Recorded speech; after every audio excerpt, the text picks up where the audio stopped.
उत्तराखंड को लेकर दिल्ली में मंथन। अमित शाह के साथ उत्तराखंड बीजेपी के नेताओं की बैठक। पुष्कर धामी, रमेश पोखरियाल निशंक के साथ शाह की बैठक। विधायक दल की बैठक कल शाम को। हाँ, मैं देहरादून जा रहा हूँ। नहीं, मैंने बताया था वो जो है हमारे विधानमंडल और पार्टी के हाईकमान के द्वारा था। मदन कौशिक, पूर्व सीएम त्रिवेंद्र रावत के साथ शाह की बैठक। उत्तराखंड में सरकार बनाने की कवायद तेज कर दी गई है। आज केंद्रीय गृह मंत्री अमित शाह के घर में करीब 1 घंटे बैठक चली, जिसमें प्रदेश अध्यक्ष मदन कौशिक मौजूद रहे, कार्यवाहक मुख्यमंत्री पुष्कर सिंह धामी मौजूद रहे, इसके अलावा त्रिवेंद्र सिंह रावत, रमेश पोखरियाल निशंक भी मौजूद रहे। जेपी नड्डा, बीएल संतोष भी बैठक में रहे मौजूद। सोमवार शाम को होगी विधानमंडल दल की मीटिंग। कवायद तेज कर दी गई है, जिसके चलते कल विधायकों को शपथ दिलाई जाएगी और उसके बाद देर शाम विधान दल की बैठक होगी। जाहिर तौर पे जिस तरीके से 23 तारीख को कार्यकाल खत्म हो रहा है, उससे पहले ही शपथ दिलाई जाएगी। अब सीएम नाम की घोषणा होना बाकी है। न्यूज़ 18 मैं हूं आपके साथ मेनका चौधरी। अपनी डपली अपना राग में आज बात हो रही है उत्तराखंड की, सीधे देहरादून से लाइव। और आज क्या क्या अपडेट्स दिल्ली देहरादून में, ये हम आपको देंगे। और साथ ही ये भी कि आखिर क्यों इतना वक्त लग रहा है बीजेपी को ये फैसला करने में कि उत्तराखंड का अगला मुख्यमंत्री कौन होगा, मंत्रीगण कौन होंगे, मंत्रिपरिषद की तस्वीर किस तरह की होगी। इस वक्त हमारे साथ अनुपम त्रिवेदी मौजूद है, एडिटर उत्तराखंड। अनुपम जी, इस आपसे विस्तार से बात होगी। साथ ही हमारे साथ सुनील नवप्रभात देहरादून से और हिमांशु शुक्ला दिल्ली से हमारे साथ मौजूद रहेंगे। और हमारे साथ मौजूद हैं वरिष्ठ पत्रकार हेमंत तिवारी भी। अनुपम त्रिवेदी जी, सबसे पहले मैं आपके पास आती हूं। इतना वक्त क्यों लग रहा है? 10 मार्च को नतीजा है, 20 मार्च, 10 दिन का वक्त बीत चुका है। पंजाब में तो सरकार ने काम करना शुरू कर दिया है और अब इसे लेकर तंज भी कसा जा रहा है आम आदमी पार्टी की ओर से बीजेपी के ऊपर। इतना वक्त क्यों और कब होगा फैसला मुख्यमंत्री को लेकर? देखिए मेनका, ये एक अभूतपूर्व स्थिति आई जो उत्तराखंड में इस बार आई कि सरकार तो वापस आ गई और जबरदस्त इनको मैंडेट भी मिला, लेकिन सिटिंग चीफ मिनिस्टर ही चुनाव हार गई। ऐसी स्थिति मुझे लगने लगता है बीजेपी ने पहले कभी किसी भी राज्य में इस तरीके की स्थिति से सामना हुआ है, तो ये पहली बार ऐसा हुआ। इसलिए पार्टी को कई दिन इसमें लग गए सोचने में। इस बीच कई दावेदार भी आए हैं, कई नेताओं ने अपनी बात खुल के भी रखी, कुछ ने बड़ी सीक्रेटली भी बात रखी। लेकिन ये बात साफ हुई कि उत्तराखंड में कई दावेदार आए हैं चीफ मिनिस्टरशिप के लिए, लेकिन पार्टी ने जिन 3 फॉर्मूले पे शुरू से काम किया वो यही था, क्या हम पुष्कर सिंह धामी को एक और कार्यकाल दे दें, उनको बाई इलेक्शन लड़ाए, या फिर विधायकों में से कोई एक नेता चुने, या फिर मौजूदा एमपीओ में से या संगठन के किसी नेता को बागडोर संभाले। तो यही सब गुणा भाग करने में पार्टी को काफी दिन लगे हैं और मुझे लगता है कि अब करीब 11 दिन बाद ये स्थिति अब साफ होने जा रही है। कल विधानमंडल दल की बैठक है, उसमें पटापेक्ष हो ही जाएगा। लेकिन ऑफ कोर्स ये बीजेपी के लिए एक अजीब स्थिति थी, जिसको पार्टी ने, मुझे लगता है, काफी मुश्किल इसमें निर्णय करने में लगा होगा पार्टी के नेताओं को जीवन का। तो आप जिस तरह से कह रहे हैं कि निर्णय करने में वक्त लगा और बहुत ज्यादा मेहनत उन्हें करनी पड़ी है, तो ये माना जाए कि अब कहीं ना कहीं फैसले तक पहुंच गए। चलिए, मैं सुनील नवप्रभात का रुख करूंगी, उससे पहले दिल्ली का रुख करूंगी। हिमांशु, आप दिल्ली में हैं, देहरादून के तमाम बड़े लीडर, उत्तराखंड के तमाम बड़े लीडर आज दिल्ली में बैठक कर रहे हैं। मैं यहाँ उत्तराखंड में हूँ, विधानसभा भवन के सामने हूँ और कल यहाँ पर शपथ ग्रहण भी होना है, कल सुबह। लेकिन ये बताइए जरा कि दिल्ली में आज की जो बैठक हुई, वहां से क्या, उस मंथन से क्या निकला आखिर? देखिए, जाहिर तौर पे मेनका, आज सबसे महत्वपूर्ण बैठक जो थी वो केंद्रीय गृह मंत्री अमित शाह के घर पर थी, जहां पर प्रदेश अध्यक्ष मदन कौशिक थे, राष्ट्रीय अध्यक्ष जेपी नड्डा थे, इसके अलावा तमाम बड़े नेता थे, खुद पुष्कर सिंह धामी, त्रिवेंद्र सिंह रावत, ये सभी लोग मौजूद थे। और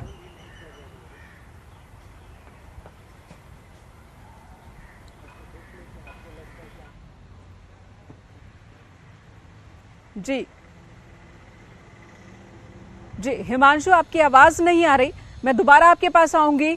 रुख कर लेते हैं सुनील का। सुनील, देहरादून फिर इंतजार में है कि दिल्ली से क्या निर्देश मिलता है। ये इंतजार कल खत्म हो जाएगा, ये अब मानकर चले हो गया फैसला दिल्ली में जो होना है, अब कल वो सामने आना है, या अभी कल भी माथापच्ची देहरादून में बाकी है।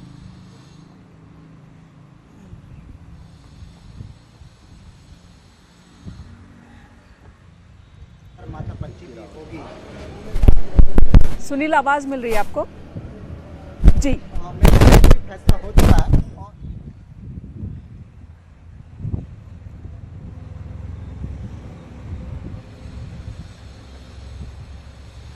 जी, लौटती हूँ आपके पास। हेमंत तिवारी जी भी हमारे साथ मौजूद हैं, वरिष्ठ पत्रकार हैं और उत्तराखंड की राजनीति को बहुत करीब से जानते हैं। हेमंत जी, बहुत अजीब सी स्थिति हो गई है, बहुमत के साथ 47 विधायक बीजेपी के, लेकिन ये तय कर पाना मुश्किल हो रहा है पार्टी के लिए कि कौन होगा अगला मुख्यमंत्री। और साथ ही जब मुख्यमंत्री पर इतना पेच है तो ऐसा लगता है कि जो मंत्रिमंडल होगा, क्योंकि बहुत सारे लोग नाराज होंगे, उनकी नाराजगी को दूर करने के लिए भी उन्हें उस तरह का पोर्टफोलियो देना होगा, उस पर भी अभी कवायद किचकिच बाकी है, ऐसा लगता है।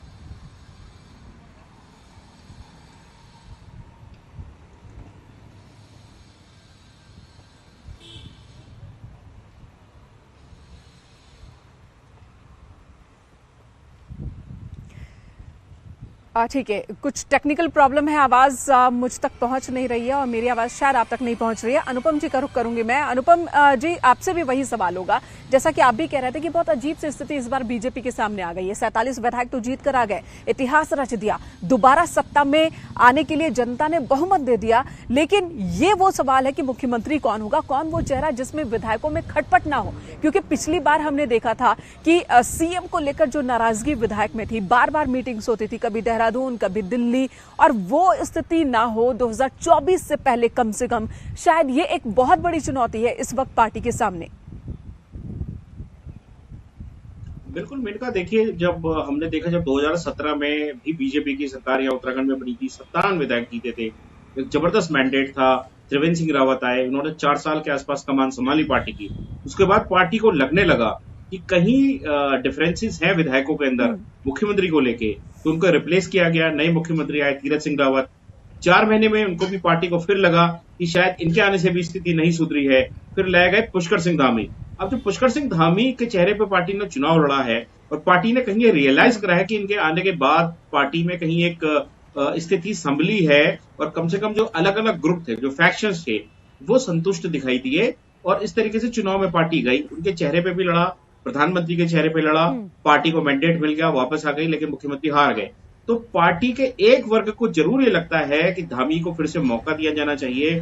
बेशक वो हार गए हैं चुनाव, लेकिन इस फैक्ट को इग्नोर नहीं किया जा सकता कि उनके आने के बाद पार्टी की स्थिति सुधरी है। तो मुझे लगता है जब नए नेता का चयन होगा विधायक दल के, तो उसमें इस चीज को पार्टी ने जरूर कंसीडर किया होगा कि हम अगर कोई एक नया एक्सपेरिमेंट करें, कोई नया नेता लाए, तो क्या वो सारे फैक्शंस को लेकर चल पाएगा, या अगर हम धामी को लेकर आगे चलते हैं तो इस बार दूसरी पारी में क्या उनके साथ सारे गुट आ पाएंगे, खासकर ऐसे मौके पे जब इतनी धड़ेबाजी पार्टी में देखने में मिली है पिछले कुछ दिनों में चीफ मिनिस्टर पद के लेके।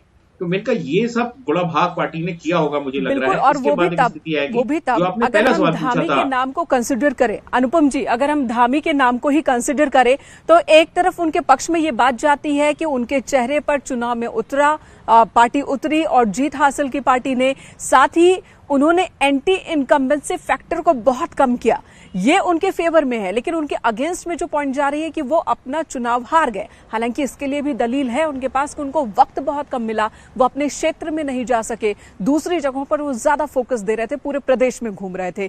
तो ये एक कह सकते हैं फैक्ट जो उनकी तरफ से रखा जा रहा है, दलील रखी जा रही है, इसे कंसिडर किया जा सकता है। ये फॉर्मूला बहुत आसान सा दिखता है। 4-5 विधायक अब तक सामने आ चुके हैं जो अपनी अपनी सीट देने को तैयार है धामी को, अपनी जो विधानसभा सीट है कि वहां से वो चुनाव लड़ लें। बावजूद इसके इतनी परेशानी है तो क्यों है, इसके पीछे की वजह को जानना भी जरूरी है। हिमांशु का रुख करेंगे, दिल्ली से हमारे साथ मौजूद है। हिमांशु, आज जो अलग अलग नेताओं के साथ बैठकें हुई हैं, मीटिंग्स हुई हैं, गृह मंत्री अमित शाह की, और अब जो 2 पर्यवेक्षक हैं वो भी देहरादून आ रहे हैं, तो उन मीटिंग्स में फोकस क्या रहा?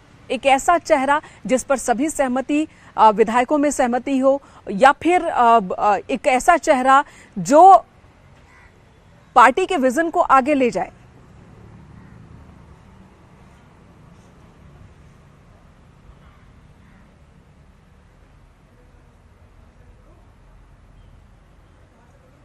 तो 3 मुख्यमंत्री बदले गए। हिमांशु के पास आवाज नहीं जा रही, दोबारा मैं वरिष्ठ पत्रकार हेमंत जी के पास जाना चाहूंगी। हेमंत जी, आपको आवाज मिल रही है मेरी?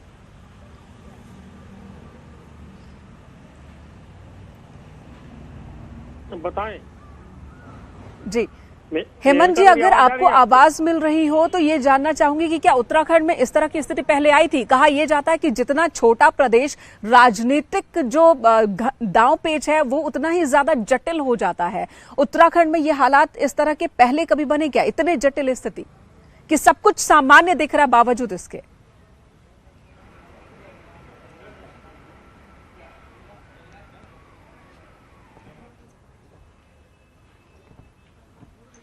मेरी आवाज आ रही है? हेलो, बिल्कुल आ रही है सर जी। हाँ, मेरे का देखिए 2 बार आप 2017 में जो देवभूमि उत्तराखंड के स्थान पर देवभूमि हिमाचल प्रदेश आप चले जाइए, कमोबेश ऐसी स्थिति थी, लेकिन स्थिति में थोड़ा सा फर्क था। तकनीकी फर्क क्या था कि प्रेम कुमार धूमल को पुष्कर सिंह धामी की तरह चेहरा बना के भारतीय जनता पार्टी चुनाव लड़ी थी और भारतीय जनता पार्टी अपोजिशन में रहते हुए उसने सरकार बनाई थी और विकल्प उसके पास थे। उत्तराखंड जैसे प्रयोग भाजपा ने पहले नहीं किए। यहाँ फर्क सबसे बड़ा है कि धामी को भाजपा के टॉप लीडरशिप भी पसंद कर रही है, धामी को उत्तराखंड के विधायक पसंद कर रहे हैं, धामी का चेहरा विवादों से दूर। आप उसी गुटबाजी आपने देखा कि तीरथ सिंह रावत, उसके पहले ये टी.एस. रावत, फिर उसके पहले टी.एस. रावत, इन के समय में थोड़ी सी गुटबाजी वहां रही, बल्कि तीरथ सिंह रावत के समय में तो आपने देखा कौन कौन वहां से निकलने लगा, भागने लगा। हमको लगता है उत्तराखंड के गांव को भर के हमीज करने की कोशिश कर रही है। ध्यान रखा जाएगा, लेकिन धामी के चेहरे को जारी रखा जाए। एक फ्रेश चेहरा है, युवा है और एक अच्छा इम्पैक्ट उन्होंने डाला। अपना चुनाव हारना तो बहुत बड़ी बात नहीं होती है। चुनाव तो उत्तर प्रदेश में केशव प्रसाद मौर्य भी हार गए हैं, जो उत्तर प्रदेश में ओबीसी का सबसे बिल्कुल यही तो सवाल है हेमंत जी, यही सवाल है कि जब सारी चीजें, जो फॉर्मूला है वो बहुत आसान सा दिख रहा, हालात बहुत सामान्य से दिख रहे हैं, फिर इतना लंबा वक्त क्यों लग रहा है? क्योंकि एक सीट हारना, आपने भी कहा, ये बहुत बड़ी बात नहीं है, खासकर उत्तराखंड में कई बड़े चेहरे, इस बार भी हम बात करें तो 1-2 बड़े चेहरों को छोड़कर सब अपनी सीट हारे हैं। तो उत्तराखंड में बहुत बड़ी बात नहीं है, कई समीकरण होते हैं, कई वजहें होती है एक सीट को जीतने और हारने के पीछे की, फिर इतना वक्त क्यों लग रहा है पार्टी को ये फैसला लेने में कि कौन होगा मुख्यमंत्री? मेनका एक बात सुनिए, मेरी बात बहुत क्लियर सी बात है कि भारतीय जनता पार्टी की जो कुछ रणनीति है इस वक्त, वो इस बात के लिए नहीं है कि कौन चेहरा है कौन नहीं, किसको लेकर विरोध होगा। 2024 उनके सामने है। 2024 सबसे बड़ा लक्ष्य है। नरेंद्र मोदी को तीसरी बार बैठाना भारतीय जनता पार्टी और राष्ट्रीय स्वयंसेवक संघ की जो दीर्घकालिक राजनीतिक योजना है उसका बहुत बड़ा हिस्सा है। इसलिए मंत्रिमंडल, हमको लगता है कि मुख्यमंत्री को लेकर कोई बात है नहीं। मुख्यमंत्री मेरी दृष्टि में जो मुझे समझ में आ रहा है कि पुष्कर सिंह धामी को रिपीट करेंगे। आज चूंकि दिल्ली में बैठकें थी, लोगों को कन्विंस करना था, लोगों की राय मशविरा लेना था, उसके बाद इसीलिए वहाँ विधानमंडल दल की बैठक, विधायक दल की बैठक टाल दी गई। वो कल मेरे ख्याल में विधायकों की शपथ के बाद होगी।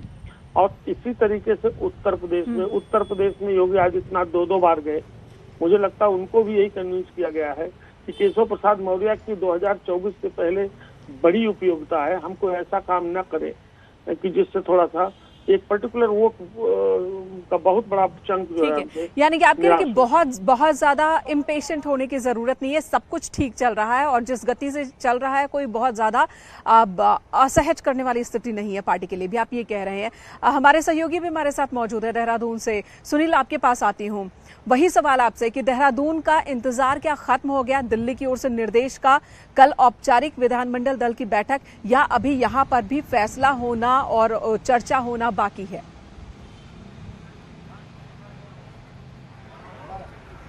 और देखिए, मैंने कहा कह सकते हैं कि जो देहरादून का इंतजार था, जो नेताओं का इंतजार था, वो खत्म हो चुका है। और बीजेपी की ये परंपरा रही है कि हमने कई मौक़ों पर देखा, चाहे आप त्रिवेंद्र रावत की बात करें, तीरथ सिंह रावत के समय की बात करें, कि विधानमंडल दल की मीटिंग से पहले ये किसी को कानों कान इस बात की भनक नहीं होती। यहाँ तक कि पुष्कर सिंह धामी जब मुख्यमंत्री बनाए गए थे, हमने बहुत करीब से इस चीज़ को देखा था। बीजेपी के इसी स्टेट हेडक्वार्टर में, जहाँ पर मैं खड़ा हूँ, जहाँ पर कल विधानमंडल दल की मीटिंग होगी, इसी हॉल में विधान दल की मीटिंग हो रही थी और पुष्कर सिंह धामी सबसे पीछे बैठे हुए थे। पुष्कर सिंह धामी को इसकी भनक तक नहीं थी कि जब अभी कुछ सेकंडों में उनका नाम पुकारा जाएगा और वो आगे जाके सीएम पद के उम्मीदवार होंगे, सीएम का चेहरा होंगे। तो ये बीजेपी की एक स्ट्रेटजी होती है, ये नाम तय हो चुका है। और आप ये देखिए कि कल 2 से 3 बजे यहाँ पर केंद्रीय ऑब्जर्वर पहुँचेंगे। 4 बजे विधानमंडल दल की मीटिंग का समय था, लेकिन उसमें आंशिक संशोधन किया गया है और अब 5 बजे जाकर विधानमंडल दल की मीटिंग होगी। आप देखिएगा इस बात को कि अगर ठीक 5 बजे अगर विधानमंडल दल की मीटिंग शुरू होती है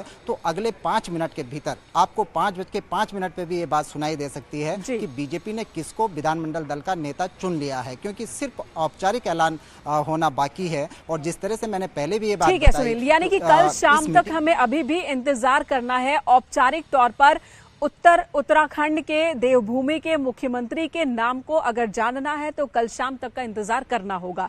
अनुपम जी के पास एक बार फिर से चलूंगी। अनुपम जी, अभी तो मुख्यमंत्री का नाम ये सामने आना बाकी है, उसके बाद तो कई और भी सवाल खड़े होंगे कि कौन सा मंत्री पद किस नेता को दिया जाए ताकि वो संतुष्ट रहे। अगर कहीं कोई नाराजगी है तो उस नाराजगी को कम करने के लिए कौन कौन से कदम उठाए जाएं, अभी वो तो बाकी है। उस बारे में भी बताइए जरा कि कितना मुश्किल होने जा रहा है अभी ये।